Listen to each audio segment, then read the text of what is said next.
Ես Արման Թաթոյանին բանավեճ գնալուց առաջ մեր Ռեմբոյին կխնդրեմ, որպեսզի պատասխանի մի շատ կարևոր հարցի, թե ինչպես եղավ, որ Արման Թաթոյանը, երբ աշխատում էր Սերժիկ Սարգսյանի մոտ որպես արդարադատության փոխնախարար,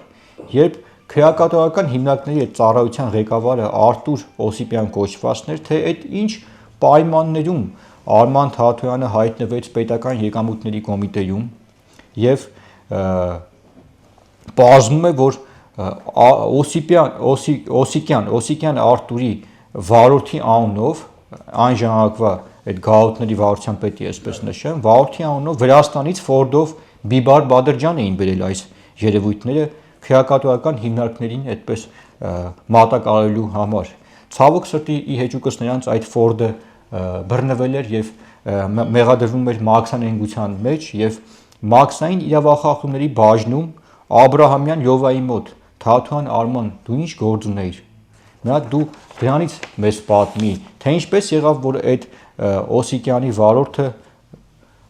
տուգանվեց եւ կիրառվեց վարչական այդպես տուգանք նրա նկատմամբ։ Ես այս Բիբար Բադրջան ներմուծողներին ցանկանամ, որ զբաղվեն Բիբար Բադրջան ներմուծմամբ, որովհետեւ նրանց աշխատանքը, նրանց գործունեությունը միմիայն կարող է կանանել նման ոլորտում։ Պետական կառավարման ոլորտը ձեզ խորթ է, որովհետեւ եթե դուք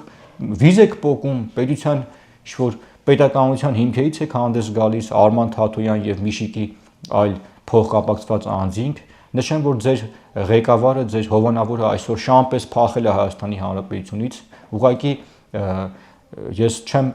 բացառում, որ շատ մոտ ապագայում նա անգամ սերը կփոխի, կարող է վերածվի տրանսգենդերի, կոնչիտայի, թեաշպայի, կաբլուկներ հագնի, որ մենք իրան չճանաչենք։